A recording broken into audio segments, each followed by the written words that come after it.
de recommencer sans cesse les mêmes débats et qu'on puisse se centrer sur ce qui peut encore être l'objet de divergences d'appréciation pour avancer. Le premier aspect, dans les 3 ateliers, est arrivé à la question de « mais c'est quoi la jeunesse ?» Ça, c'est un débat qui date de plusieurs siècles, dans lequel les théorisations s'affrontent depuis des décennies, 2 grandes conceptions, une approche biopsychologique qui tente de dater la jeunesse d'un âge biologique et une approche sociologique qui considère que la jeunesse est fonction d'une société et que par conséquent son âge peut varier. C'est important de l'avoir en tête parce que peut-être contre ceux qui sont les plus anciens, entre le moment où vous avez commencé votre carrière professionnelle, ce qu'on appelait jeunesse, et aujourd'hui, vous aurez des âges différents, vous aurez des politiques publiques qui ont bougé, vous aurez des cadrages qui ont pu bouger, et c'est pas grave que ça bouge. L'important, c'est d'avoir en tête que ça n'est pas une dimension biologique. En particulier dans notre région ouvrière par définition, la jeunesse était fonction. La sortie de la jeunesse était fonction de l'accès au travail.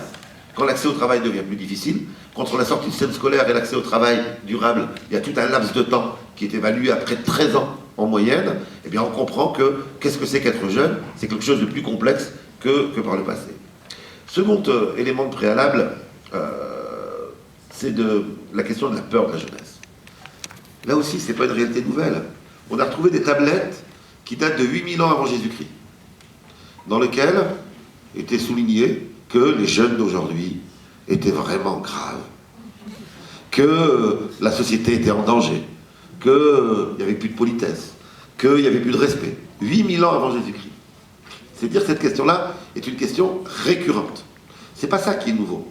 Ce qui est de nouveau, par contre, et là il faut le questionner, c'est que on a aujourd'hui, dans des espaces qui sont censés accueillir la jeunesse, on peut avoir cette peur. Ça, c'est nouveau. Ça, c'est une réalité qui est plus prégnante et ce qui est plus à questionner. C'est-à-dire que la fragilité, la fragilisation, et ce n'est pas lié à la qualité de ces structures, hein. C'est lié à l'état de notre société. La fragilisation des professionnels, la fragilisation de l'entourage, la fragilisation de notre société vient toucher, y compris ceux qui devraient être suffisamment solides pour être des repères à des jeunes qui viennent les chercher. Alors on peut, pour ne pas apparaître comme travaillant mal, pour ne pas apparaître comme ayant un défaut de management, pour ne pas apparaître comme défaillant, on peut masquer ça. Et on peut dire ça va, tout va bien, on s'en sort. Chez nous, il n'y a pas de problème dans l'accueil des jeunes. Chez nous, on a réglé ça. On peut dire ça, ou on peut dire, c'est une réalité qui ne vient pas que de nous, c'est pas un problème d'intentionnalité, c'est un problème complexe, posons-le pour regarder comment on avance. Ça sera mon 3e point de remarque. Le plus grand danger que nous pouvons avoir aujourd'hui, c'est la question de l'euphémisation de la réalité. Dire que ça va bien là où ça ne va pas bien. Dire que c'est simple là où c'est complexe. Dire qu'on sait faire là où on ne sait pas faire. En réalité, pour pouvoir avancer le plus possible, il faut reconnaître le réel tel qu'il est. J'emprunterai une phrase à un grand monsieur que j'admire beaucoup, qui est un philosophe, un homme politique qui est mort des mains des fascistes italiens, Antonio Gramsci, qui, analysant sa période, quand même difficile sa période, la montée du fascisme, etc., disait « Il faut être pessimiste dans l'analyse, c'est-à-dire regarder la réalité de ce qui ne va pas jusqu'au bout, et optimiste dans la volonté. » Je pense que c'est la bonne posture, et aujourd'hui on a eu plein d'exemples que les postes à ILE sont bien dans cette posture-là encore aujourd'hui. Enfin, dernier élément de préalable que je voudrais souligner avant de passer à ce que j'ai compris de la journée, c'est l'importance de développer à tous les niveaux, à tous les échelons, et vous êtes bien partis pour ça, après il y a des endroits où il faut améliorer, ce que j'appellerais la notion d'autorisation. Dans l'intervention du département tout à l'heure, j'entendais une autorisation aux centres sociaux et aux postes à ILE d'aller plus loin. Donc une volonté à la fois d'accompagner, à la fois de cadrer, tout en laissant la liberté d'innover, la liberté d'expérimenter, la liberté de faire. Je pense qu'à l'échelon d'un territoire, l'idée de conventionner le partenariat doit être pensée comme étant une autorisation, beaucoup plus que une détermination dans le détail près de ce qu'il faut faire. Et c'est la même chose dans le rapport du poste à ILE aux jeunes. Le nombre de jeunes qui ont besoin, pour aller plus loin, qu'on les autorise. Parce que lorsqu'on a vécu des difficultés, on finit par considérer que c'est nous qui sommes la cause de ces difficultés. Les chômeurs finissent par considérer que c'est eux la cause du chômage. Le jeune en difficulté finit par considérer que c'est lui, c'est un mauvais, il a mal fait, etc. Et nous, parfois, pour l'encourager, nous renforçons cela. eh bien, il faut l'autoriser, et cette notion d'autorisation, elle est vraiment à penser à tous les échelons. Cela étant dit, quelques éléments de remarques qui me semblent, et de conclusions qui me semblent importants. D'abord, prenons vraiment la mesure de la séquence historique qui est la nôtre. Nous sommes dans une séquence historique particulière, qui est une séquence dans laquelle nous sommes confrontés à quelque chose d'assez inédit, qui est une dualisation de la réalité sociale. Alors je voudrais en donner quelques exemples, parce que ça a été dit par morceaux dans les différents ateliers, je voudrais en donner quelques exemples. Nous, au même moment où dans notre société, le fonctionnement de notre société amène à projeter le plus loin possible, d'ailleurs c'est un encouragement qui est fait, on dit aux jeunes, il faut vous projeter, c'est quoi ton projet ? C'est quoi ton avenir ? C'est quoi ton projet à 14 ans, on demande au collège, et je pense qu'on a raison de le faire, à condition de bien le faire, à condition de l'accompagner, c'est quoi ton projet ? Eh bien, au même moment où la valeur liée à la mondialisation, liée à l'évolution de nos sociétés, on valorise la projection, au même moment, on a toute une partie de notre jeunesse, et pas que de notre jeunesse, mais de notre jeunesse en particulier, qui est en vraie difficulté de projection. Autrement dit, on a deux rapports au temps qui se construisent dans notre société. Un qui est centré sur un avenir très lointain et un autre qui est replié sur l'immédiat. On a exactement la même dualité dans le rapport à... Alors vous aurez compris que si je vous parle de ça, c'est que je pense que les postes AILE ont une fonction particulière de travailler cette contradiction, de permettre à des jeunes de rejoindre, de se réimbiber de ce qui va leur être demandé en tant qu'adulte, ce qui va leur être demandé pour avoir une place dans la société. La même chose au niveau de l'espace. Au même moment où on valorise, par Internet, par les médias, il faut voyager, les couches moyennes voyagent. On a maintenant des gens qui vont à l'autre bout du monde, reviennent, repartent, etc. La mobilité est une valeur. Dans toutes les formations, on nous dit qu'il faut être mobile. Au même moment, nous sommes confrontés à une partie de notre jeunesse pour laquelle on est revenu à un attachement à la terre, à un attachement au micro, qui est lié à la peur d'aller plus loin. Pour certains jeunes, sortir de la rue où ils habitent, c'est difficile. Là aussi, le poste AILE, il a une place particulière. Vous aurez compris que je demande au département de surtout pas lâcher ça, surtout que c'est le seul département qui le fait. On est dans une dimension particulière parce que c'est dans la proximité qu'on va pouvoir se travailler, ce rapprochement avec des exigences sociales globales en augmentation et une population qui s'en éloigne. Autrement dit, on a d'un côté un droit à la mobilité, une demande de mobilité qui grandit, de l'autre côté, un rétrécissement, un enfermement du micro-local, etc. Vous aurez compris que si cela est pertinent, à chaque fois qu'on ne fera que de la proximité, on se plantera. Il faut autant faire des activités dans le micro-local qu'apprendre à bouger, à partir, à changer, à se transformer. Troisième élément que je voudrais souligner dans cette dualité, la question du rapport à l'autre. Aujourd'hui, si on écoute certains discours d'apparence, ça va mieux dans le rapport à l'autre. Il y a les réseaux sociaux, on a l'impression que ça y est, tout le monde communique avec tout le monde. Il y a des groupes Facebook, il y a les réseaux sociaux, il y a toute une série de choses qui donnent l'apparence d'un rapprochement, enfin d'une multiplicité des rapports à l'autre. Si vous interrogez maintenant, dans le concret de la vie d'un jeune et des jeunes de nos quartiers populaires, c'est quoi leur réseau d'amis vis-à-vis desquels ils ont de vraies relations concrètes. Donc vous apercevez que c'est moins important, on a quelques études qui ont été faites là-dessus, moins important qu'il y a 10 ans, qu'il y a 15 ans. Autrement dit, la question du rapport à l'autre est également questionnée, avec une partie de notre population qui continue à avoir une multitude de groupes d'appartenance, celle qui est insérée, et une autre partie de notre population qui finit par se replier sur des groupes virtuels. Là aussi, nous avons une dualisation dans notre société. Et là aussi, le poste AILE peut jouer fonction, parce qu'il est en proximité, de permettre l'accès à des groupes d'appartenance, parce que c'est pas simple quand on a perdu l'habitude. Et je vous rappelle, cette habitude, elle ne vient pas de l'intelligence, elle venait de la socialisation ouvrière. Parce que ces ouvrières, vous apprenez à connaître du monde. Je raconte souvent cette histoire que on est du Nord, allez. Le Sherlock, vous savez ce que c'est le Sherlock? C'est du café délayé dans beaucoup d'eau.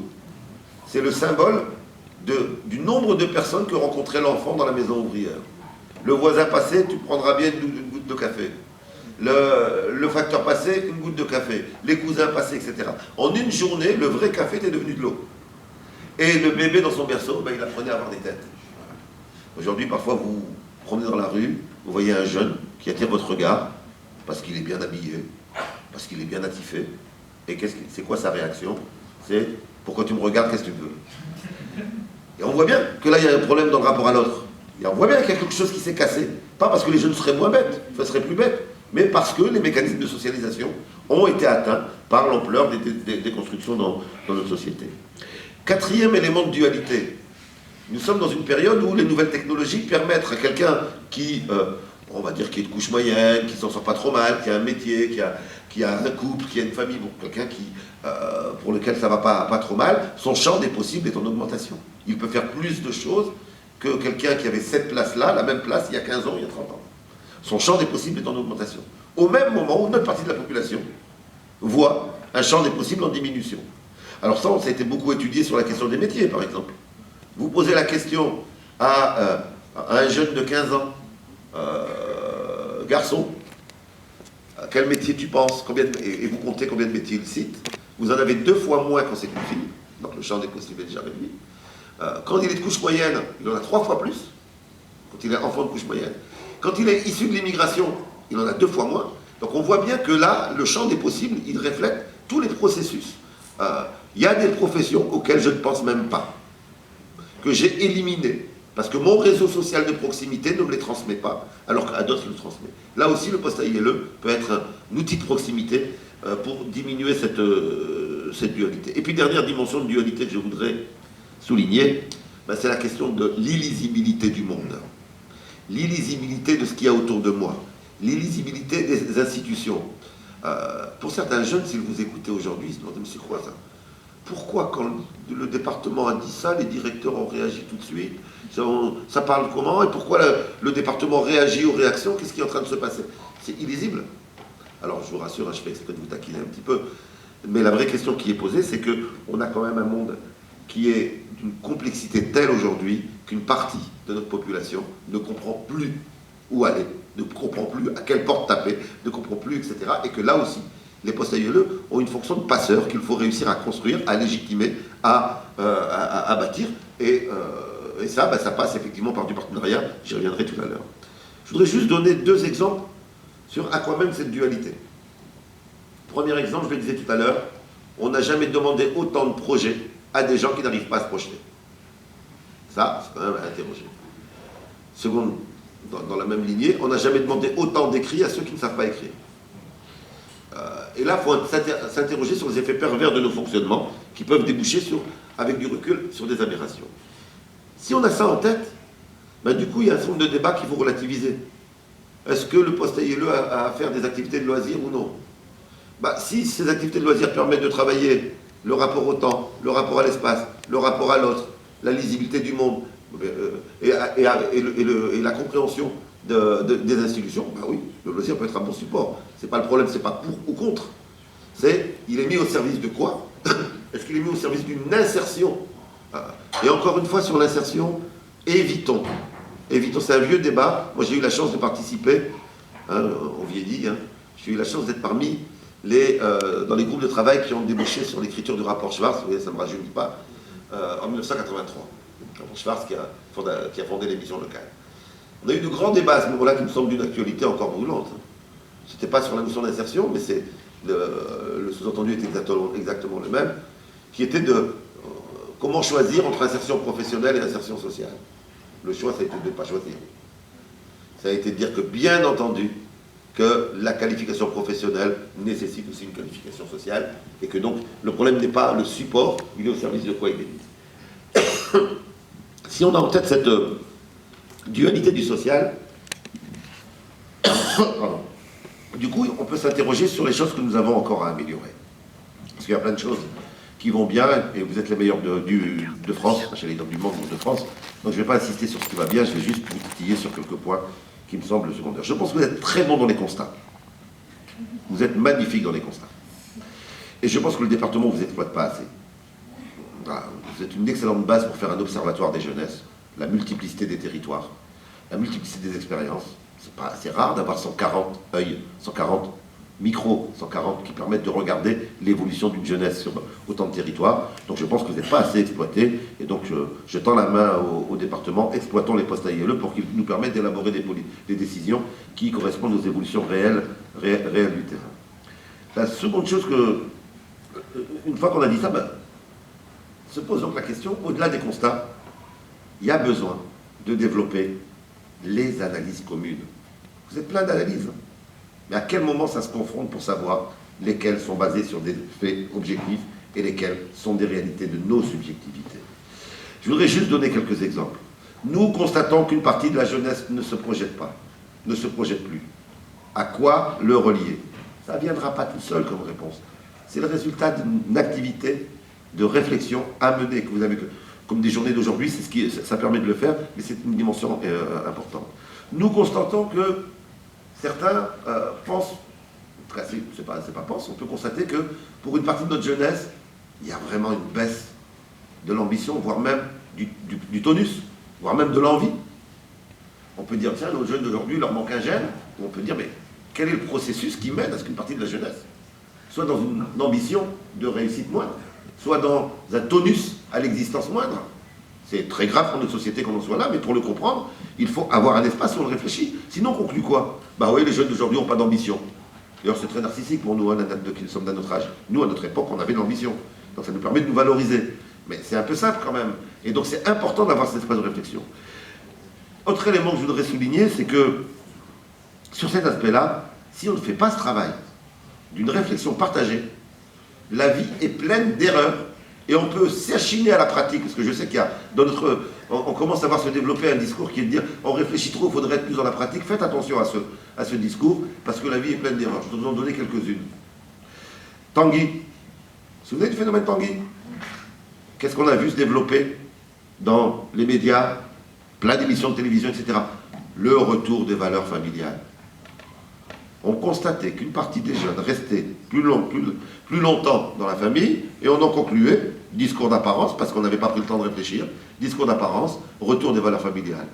Et puis on s'est aperçu quand même, comme ça durait, comme ça se développait, que non. C'était que la précarité était plus dure à l'extérieur, c'est plus dur d'être autonome, c'est plus cher d'être autonome, et qu'il pour un certain nombre de jeunes, partir de la maison, c'était devenu impossible. Et voilà l'exemple même d'une situation pour laquelle on avait posé de mauvaises hypothèses, donc on pouvait avoir une mauvaise pratique. Prenons un autre exemple. On a des études qui constatent aujourd'hui que les jeunes qui font durer leurs études plus longtemps et ont une pratique de voyager à l'étranger plus importante que par le passé. On pourrait dire, tiens, il y a de nouveaux goûts dans la jeunesse.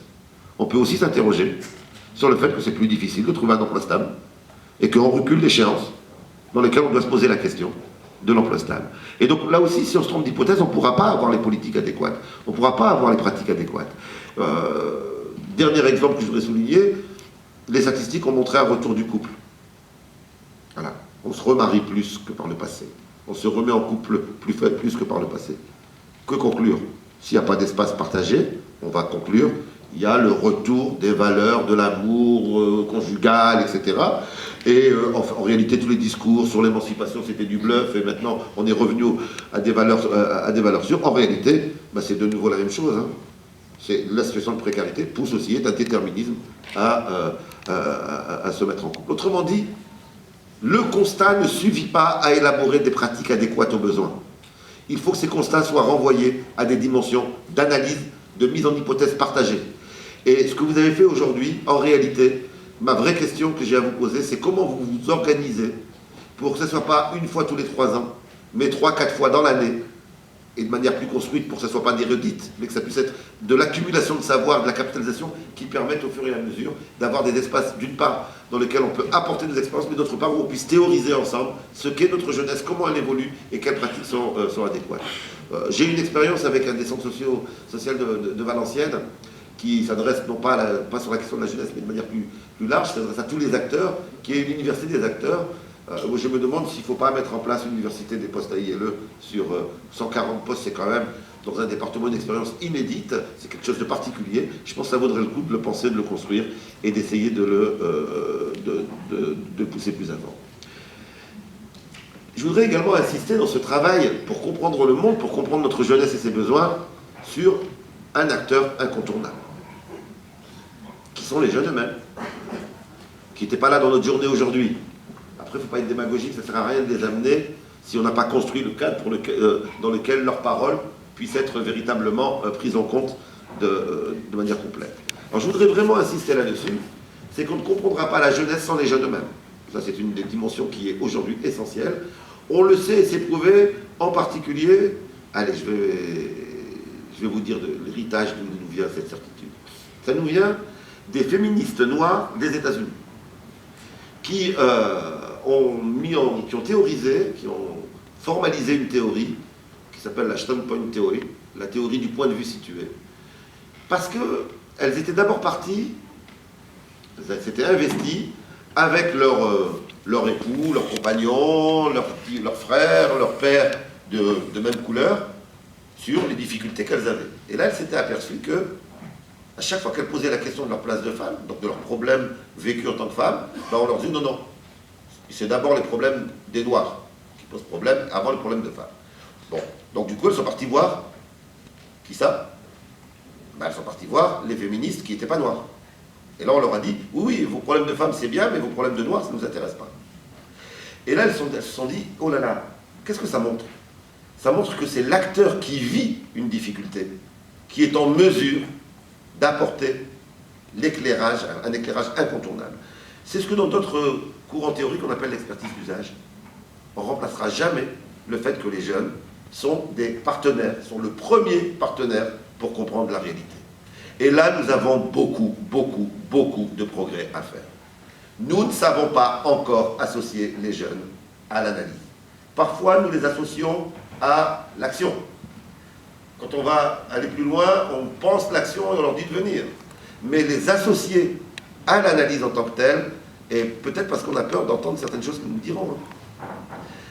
La réponse que j'ai entendue qui est de dire les faire venir dans les structures de direction.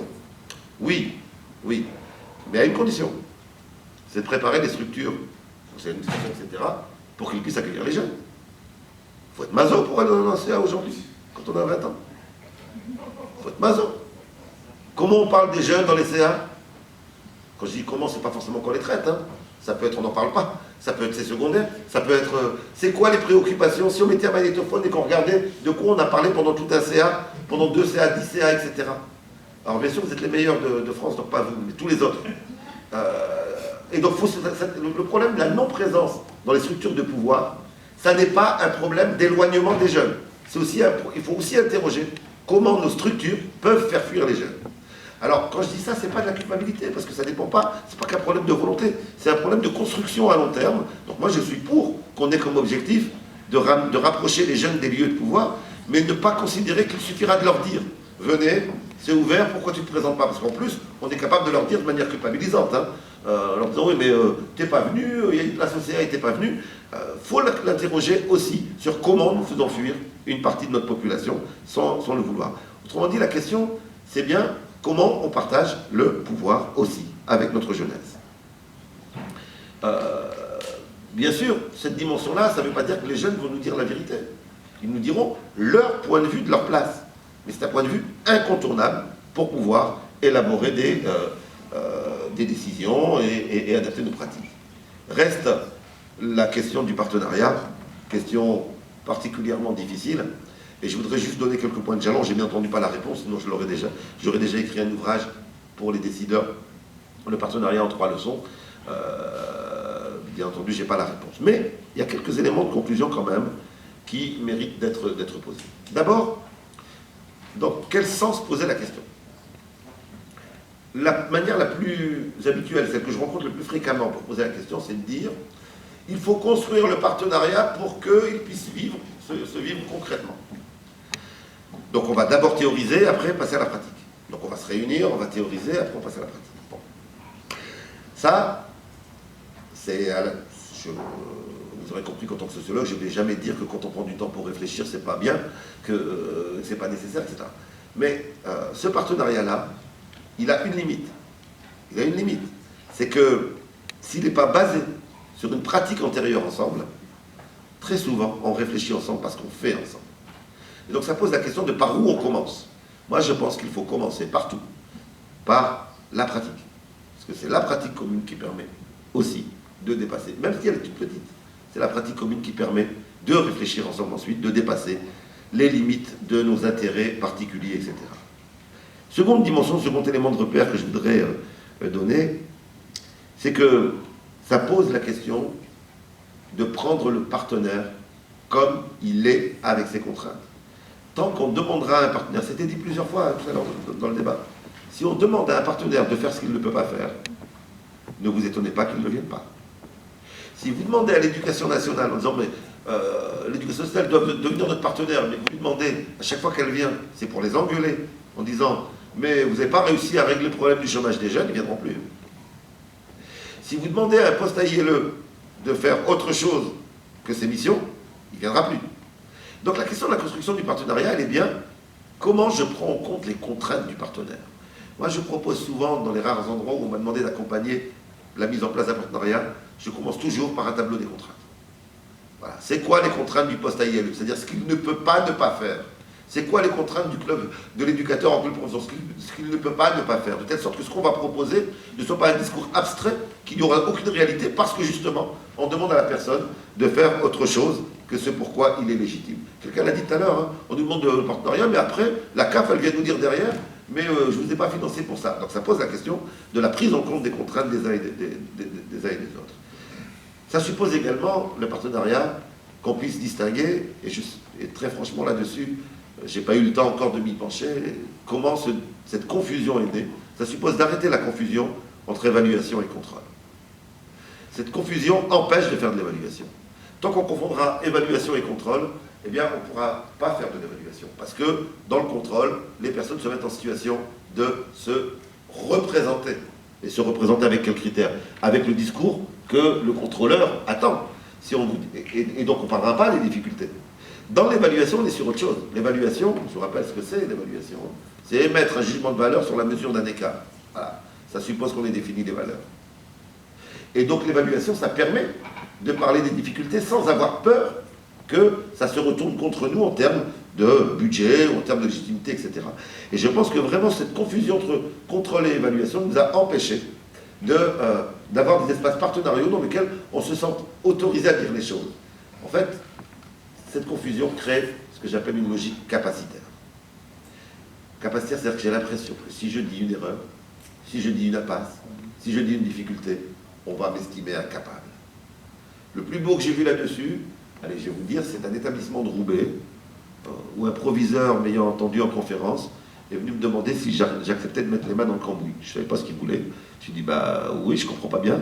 Et il m'a dit, chez nous, on est repéré comme étant un des établissements les plus violents de France.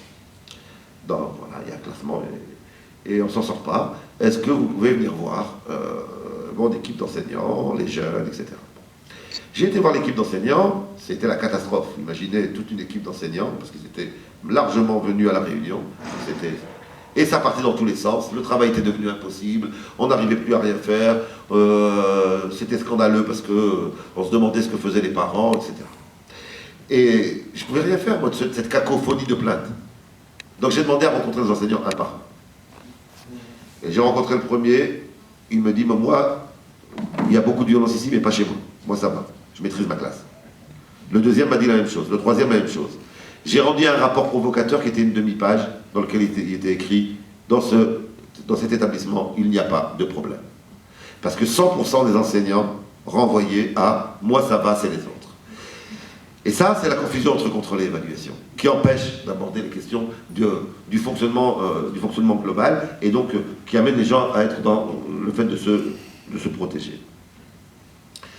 Autre condition du partenariat, c'est aussi ce que j'appelle dans mes écrits, ne pas extérioriser l'objet. C'est-à-dire ne pas, lorsqu'on aborde un sujet, ne pas renvoyer à l'autre la responsabilité du dysfonctionnement, de la difficulté, du problème. Et ça, c'est très fréquent. C'est très fréquent. Ah oui, mais que font les éducateurs de prévention? Les éducateurs de prévention, oui, mais les centres sociaux, on se demande à quoi ils servent. Les parents, vraiment les enseignants, ils font plus leur boulot, les enseignants.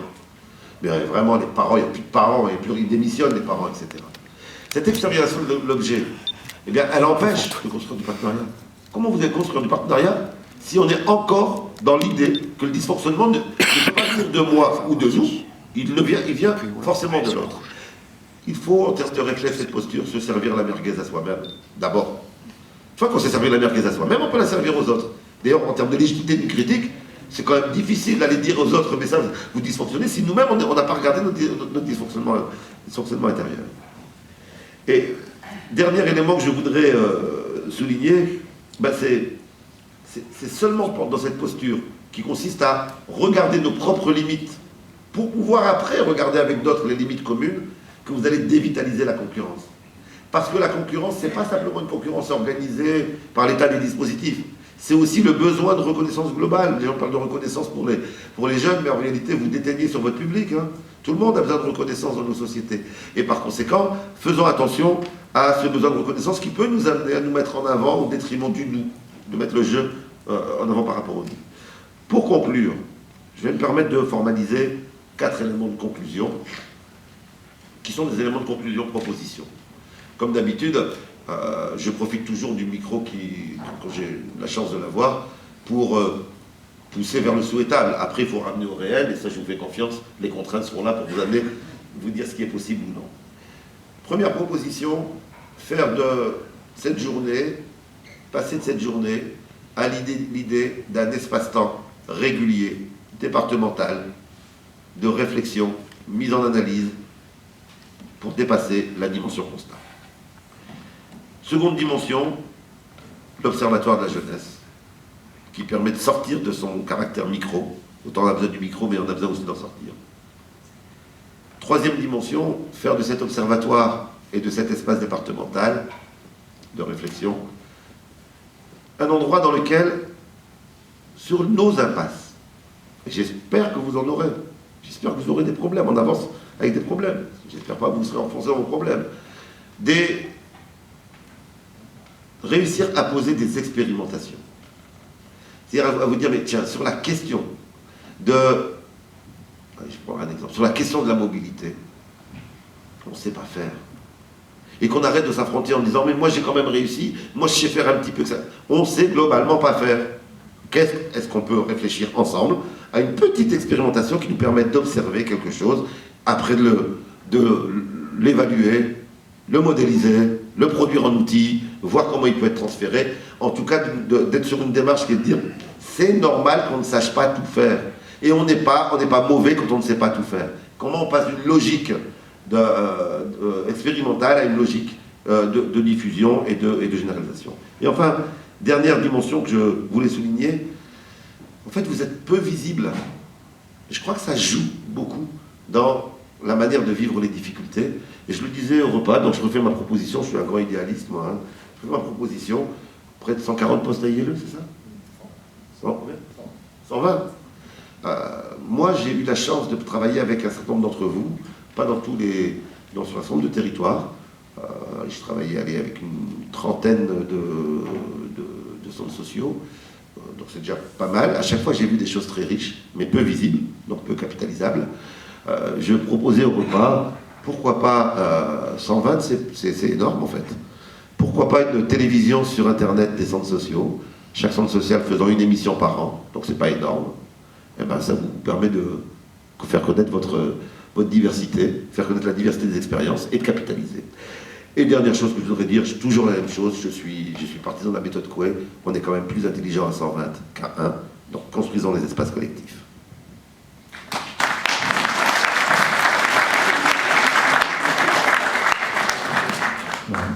Merci Saïd. Bon, il y a un certain nombre de perches qui ont été tendues. On va voir ce qu'on peut en faire. Alors, d'abord, hein, comme d'ailleurs l'a dit ce matin, Saïd, je pense que cette journée a été un bel exercice d'intelligence collective. Je pense que ça peut être aussi le départ de quelque chose, et j'y reviendrai tout à l'heure. Peut-être dans un premier temps, quand même, pour bien resituer où on en est aujourd'hui, j'ai envie de le dire. Quel progrès quand même. Là, je vais prendre ma casquette de dinosaure, puisque j'ai été poste B, qui est l'ancêtre des postes ILE sur Roubaix dans les années 80, c'est-à-dire dans la foulée des émeutes de banlieue, dans la recherche d'urgence de solutions, Loisirs Jeunes dans le Nord, ça s'appelait Loisirs Jeunes dans le Nouveau Nord à l'époque, Vie Vacances, OVV, je ne sais plus comment ça s'appelait, mais ça avait des verbiages comme ça, il fallait trouver des solutions. Le poste B a été notamment pour le département et le réseau des centres sociaux une première réponse, sauf qu'à l'époque, on nous appelait des postes B, mais on nous appelait par exemple les animateurs de rue. Pourquoi on était des animateurs de rue à côté des éducateurs, qui étaient une autre aristocratie du travail social par rapport à nous à l'origine, puisque on était les tâcherons. Alors certains se sentent encore des tâcherons de l'action sociale, mais en tout cas on était les animateurs de rue parce qu'on était des animateurs dans la rue. C'est-à-dire qu'on était aussi en dehors du centre social. Je raconte ma première expérience sur le quartier de l'Homelet à Roubaix. Le petit local du poste B, il n'était pas dans le centre social, il était à l'extérieur du centre social, puisqu'il ne fallait pas qu'il y ait de confusion de genre, il ne fallait pas effrayer, il fallait vraiment qu'on soit à côté et qu'on s'occupe des jeunes à côté. Aujourd'hui, on a quand même fait un sacré pas en avant, même si, je l'ai bien entendu, certains se sentent encore isolés, qu'il y a encore des choses à avancer. Aujourd'hui, clairement, le projet jeunesse, comme il est dit dans le référentiel, animé ou piloté par le poste AILE, il est partie intégrante du projet du centre social, même si, j'en conviens, il y a encore des choses à faire évoluer. Aujourd'hui, tout à l'heure, on parlait de ce qu'on appelle le poste AILE pour tout et n'importe quoi, mais en tout cas, aujourd'hui, la dynamique est enclenchée de ce que je vois sur l'ensemble du territoire. Il n'y a plus beaucoup d'endroits où on est hors sujet. Il n'y a plus beaucoup d'endroits où on a fait un réel progrès. Le progrès, il a été aussi certainement facilité par le référentiel qui disait, voilà, le poste AILE, c'est une partie, c'est une mission intégrante. Alors, est-ce que c'est un poste, est-ce que c'est une mission? On y reviendra. En tout cas, ça doit être un point fort du projet centre social. Dans le centre social, qui allie l'action collective, l'accompagnement individuel. En tout cas, c'est un généraliste qui intervient auprès de la jeunesse. Donc l'évaluation également, j'ai bien entendu, de dire qu'il y a encore certainement des évolutions à faire sur le rapport d'activité annuel. En tout cas, il existe.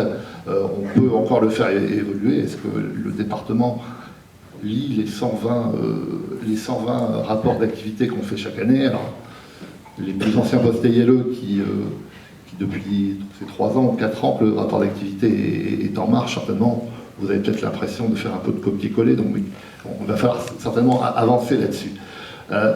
Sur l'isolement, je pense que ça avance également, même si je comprends encore un petit peu ce que les uns et les autres peuvent dire, mais j'ai entendu ce matin quand même un certain nombre de postes AILE qui dit moi je travaille avec un référent de famille, je travaille avec le référent RSA, je travaille avec mon collègue du secteur loisirs jeunesse, etc.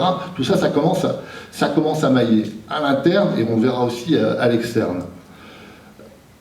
Autre chose que je voulais dire, c'est que par rapport aussi à une évolution, c'est qu'aujourd'hui, Stéphane disait tout à l'heure, il faut être fier d'être poste AILE. Oui, il faut être fier d'être poste AILE. J'ai un ancien poste AILE avec qui j'ai travaillé et qui est là. Je ne supporte pas que quand un poste AILE se présente, il dit qu'il est éducateur spécialisé ou qu'il est éducateur. Je veux dire, on est sur une fonction à part entière qui a toutes ses lettres de noblesse. Il faut revendiquer le fait qu'on a construit peut-être un nouveau métier. Saïd le disait, ça n'existe pas ailleurs. On a été soutenu par le département, mais on a 120 postes dans le Nord. Peut-être qu'il y en aura plus. Pour Fresnes, le département, je crois qu'il a pris un peu d'avance, mais on verra. Mais en tout cas, aujourd'hui, on est légitime. J'entends plus nulle part au Conseil général, que ce soit les élus ou les techniciens, aujourd'hui, cette fonction, elle est légitimée. Les élus locaux, cette fonction est légitimée. Les partenaires, la plupart du temps également, vous êtes connus et reconnus par les jeunes, même si ça se frictionne, etc. Mais en tout cas, vous êtes reconnus, donc le poste AILE aujourd'hui est légitimé, il faut en être fier. La preuve, c'est qu'on a beaucoup plus de stabilité dans les postes. On en parlait tout à l'heure avec Saïd, on voit que les uns et les autres commencent à vieillir, c'est-à-dire que, vos visages, hein, mais pas dans votre cœur et dans votre dynamisme. Mais en tout cas, voilà, ça veut dire que la fonction dure un petit peu. Vous évoluez également dans les fonctions dans le centre social. Vous avez une vision globale de ce que peut être un centre social. Un certain nombre d'entre vous deviennent ou vont devenir directeurs ou délégués fédéraux. Donc voilà, il y a des champs du possible qui s'ouvrent par rapport à votre pratique et à votre expertise de ce qu'est un centre social et de ce qu'est l'action d'un centre social. Alors, en termes de perspective, les grands esprits se rencontrent, puisque aujourd'hui, avec la fédération et le département, on est dans le renouvellement de notre protocole d'accord. Philippe Faure, qui anime pour le département, d'ailleurs, est présent, mais c'est pas innocent non plus, donc on l'en remercie. Un certain nombre de pas, en tout cas on a proposé un certain nombre de choses. Les premiers échanges qu'on a avec le vice-président Vico, qui est en charge du dossier globalement des centres sociaux, même si les centres sociaux, on a 3 ou 4 vice-présidents qui peuvent s'intéresser à nous, mais en tout cas Roger Vico est notre principal interlocuteur, même si sur la jeunesse c'est plutôt Fabien Thiémet, mais en tout cas semble intéresser. Alors, on a fait un certain nombre de propositions. La première proposition, c'était sur la création de nouveaux postes. Ça va être compliqué aujourd'hui. En tout cas, nous, on revendique le fait qu'un centre social, c'est de l'animation globale, c'est de l'animation collective famille, mais c'est aussi un poste ILE, quoi. Donc ça, on en a 120. Il y a 147 centres sociaux dans le Nord, il y en a 133 fédérés. En tout cas, on aimerait bien moins que les 133 fédérés. Et un poste ILE, donc on a encore... et notamment celui de Franz Fresco, pour faire plaisir à Benjamin, en est un. Donc, premier point de négociation. Un autre, pour dire également qu'on est dans un groupe métier, on a quand même une interrogation du département sur, notre collègue du département tout à l'heure a donné des chiffres de l'investissement départemental sur la prévention. En tout cas, il y a une interrogation aujourd'hui du département, on va rentrer en discussion avec eux, parce qu'on a accepté de rentrer en discussion sur le financement des postes ILE, et notamment sur comment on paye un poste ILE. Aujourd'hui, je rappelle, le principe, c'est on a une convention collective, il y a un référentiel animateur qui a une pesée assez large, et aujourd'hui, le département, traditionnellement, je parle sous le contrôle d'un ancien délégué de la fédération, acceptait, en gros, de prendre en charge sur l'entièreté de la grille d'évaluation, de l'emploi repère animateur. Aujourd'hui, donc, ce qui fait qu'il y a des disparités fortes, on regardait l'autre fois, mais il y a des disparités fortes dans la pesée et dans le financement par le département des postes ILE. Donc, on a accepté de rentrer en négociation là-dessus. Donc, on va plutôt nous négocier par le haut que par le bas, c'est évident, parce que ça me semble important que les centres sociaux employeurs puissent également négocier et puissent également accompagner l'évolution, puisque vous durez également dans le métier. Il va falloir qu'on puisse être capable de vous payer, de continuer à vous payer même dans vos évolutions. Aujourd'hui, on a un point d'actualité de désaccord avec le département, puisque là je parle au directeur, on a mis sur la rémunération individuelle supplémentaire, le département, alors là sans d'ailleurs vous prévenir, et puisque vous avez été devant le fait accompli, a bloqué l'évolution annuelle à 1%, alors que notre convention collective prévoit de 0,5 à 1,5. Ça nous semble des éléments qui ne peuvent pas être négociés, dans la mesure où, voilà, si on a une convention collective, si on a le droit du travail, on ne va pas nous obliger, nous, à ne pas respecter le droit du travail et le droit des salariés. Donc ça, en tout cas, ce sera un point sur lequel on ne va pas transiger. Je sais que la CCRV a déjà réagi, nous on a réagi également au niveau de la fédération et on va interpeller le président Caner là-dessus.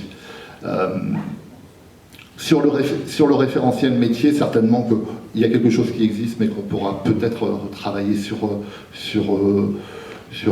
des poussiérages, mais en tout cas sur peut-être des choses à améliorer par rapport au contexte actuel, en tout cas évaluer si aujourd'hui on est bien dans le métier prévu dans le référentiel, je pense que oui.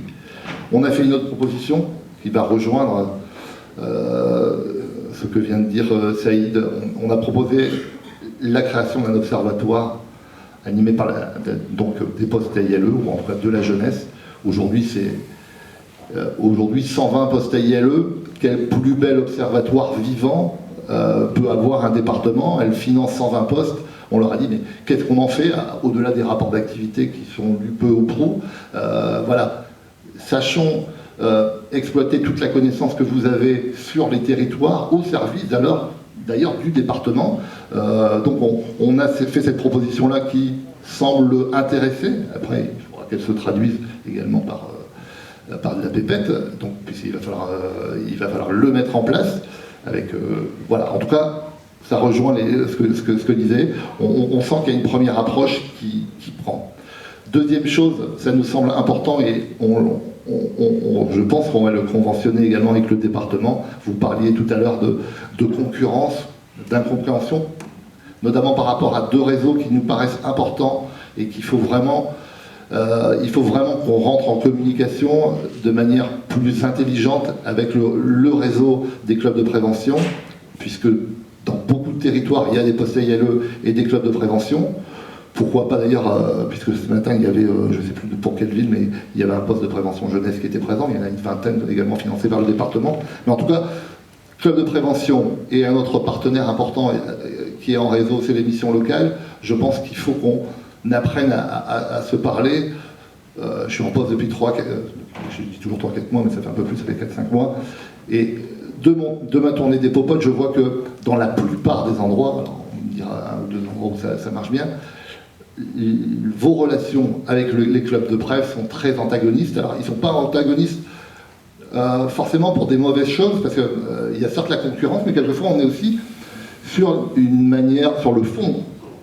C'est vrai que je disais ce matin, on a plutôt une approche d'empathie avec les jeunes, on vit avec les jeunes de fait qu'on a un équipement, qu'on est implanté sur un quartier, qu'on a un projet sur un quartier, qu'on est là quelquefois depuis longtemps, que certains postes ILE sont là depuis longtemps, donc ils connaissent les familles, ils connaissent comment ça fonctionne, comment le quartier fonctionne, etc.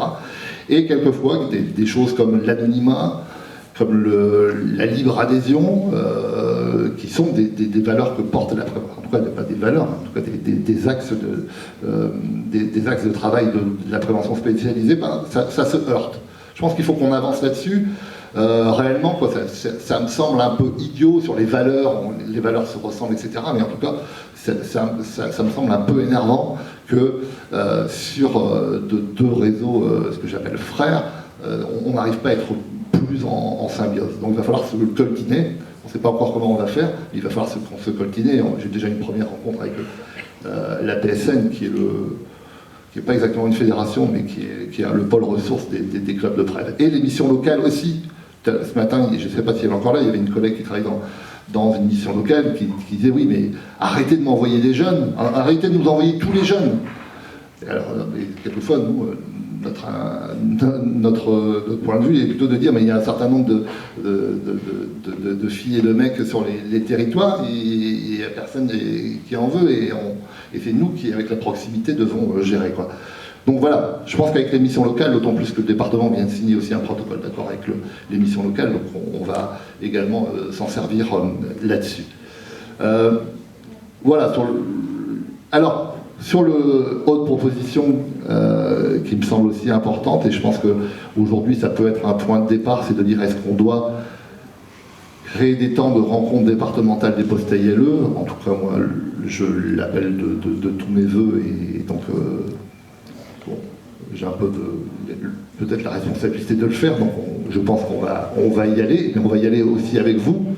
On a vu, et ça je vous remercie également, tout les talents que vous avez, les personnes, les postes ILE de la CCRV, mais dans d'autres endroits aussi, il y a plein de talents.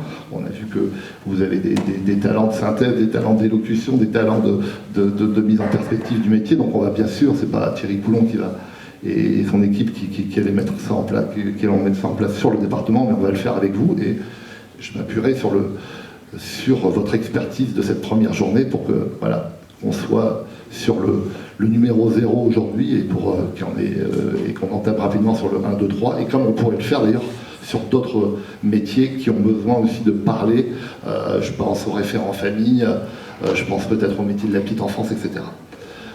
Voilà ce que je voulais dire. En tout cas, sur le débat, est-ce que l'animateur d'insertion et de lutte contre les exclusions est indispensable ou pas? Pour moi, En tout cas, il est indispensable que dans chaque projet centre social, que dans chaque centre social du Nord, il y ait un poste ILE, et en tout cas, comptez sur nous et comptez sur moi pour défendre ce que vous êtes, ce que vous faites auprès du département, mais d'autres.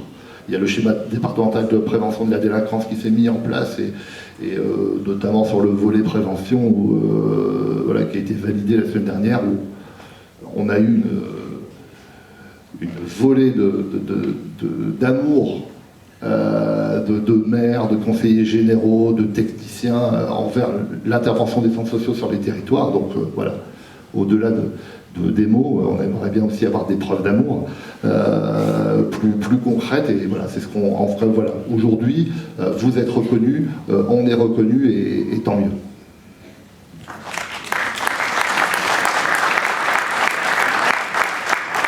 Merci Saïd, merci Thierry. Je vais pas la faire très longue puisque le temps presse. On devait finir à 16h, c'est ça, il est 16h25. Moi j'ai vraiment apprécié cette journée, plein de perspectives, des travaux de très grande qualité préparés par le groupe métier des postes ILE, il faut les remercier, bravo. Mais moi j'aimerais, bravo, il faut les remercier, vous applaudir, c'est vrai. Moi j'aimerais aussi que la prochaine fois on ne soit pas uniquement sur une entrée métier, parce que là on était quand même sur une entrée métier, poste ILE, et j'ai bien entendu aussi, il peut y avoir un décalage sur l'entrée jeunesse, et il n'y a pas que les postes ILE qui travaillent sur la jeunesse dans les centres sociaux, c'est en général l'équipe du centre social qui s'occupe de la jeunesse, il y a aussi des référents 13-17 chez nous qui s'occupent de la jeunesse, il y a aussi les directeurs des centres sociaux, il y a aussi... donc qu'on ait une réflexion sur la jeunesse, je pense qu'il faudrait l'élargir et pas rester sur une entrée métier, je pense que ça serait aussi intéressant. Voilà, donc c'était ma petite pierre à l'édifice. Il m'appartient de conclure en remerciant donc tous nos partenaires qui sont présents, Valenciennes Métropole, la ville de Valenciennes qui était là ce matin, le département du Nord bien sûr qui est venu en force, merci beaucoup. L'éducation nationale, il y avait aussi des missions locales, et puis évidemment des postes ILE, des professionnels, des directeurs d'autres centres sociaux. Merci d'être venus, merci à tous. Merci à la MJC aussi pour avoir prêté ses locaux qui nous semblent qui sont très appropriés à ce genre de journée. Merci aussi à la maison de quartier de Saint-Saulve pour le repas de ce midi et l'organisation de la journée. Et merci au poste ILE. Voilà, merci à tous.